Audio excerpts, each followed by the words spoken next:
Greetings from Paraguay. My name is Angel Tutinetti and I'm a member of GENIOI, a small NGO working on environmental and human rights issues. We recently completed a case study with Stay Grounded examining the Omega Green project, the first so-called advanced biofuel refinery in South America. It is being built by the Brazilian company ECB in Paraguay, a small South American country characterized by its tropical forest and abundant water.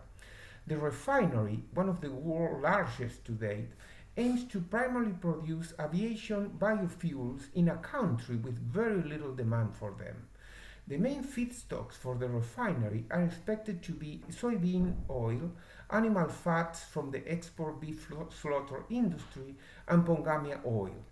Those feedstocks are directly or indirectly linked to the destruction of ecosystem, of biodiversity, and serious negative impacts on climate change and the local population, especially peasant and indigenous peoples, some of whom still live in voluntary isolation.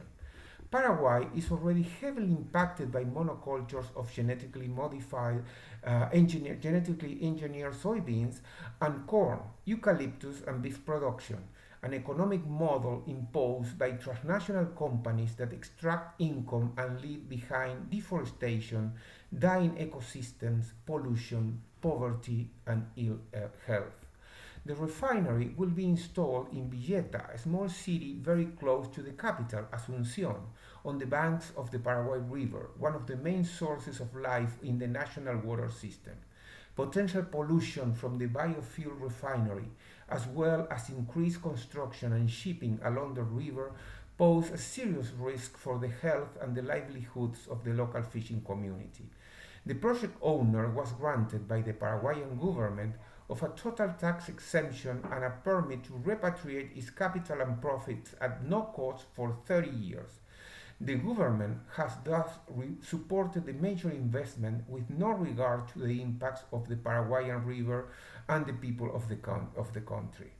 The refinery will bring more destruction and suffering and expand agribusiness, driving the extinction of Paraguayan peoples. In short, Omega Green will provide fuels for other people's planes instead of healthy and sufficient food for the local population.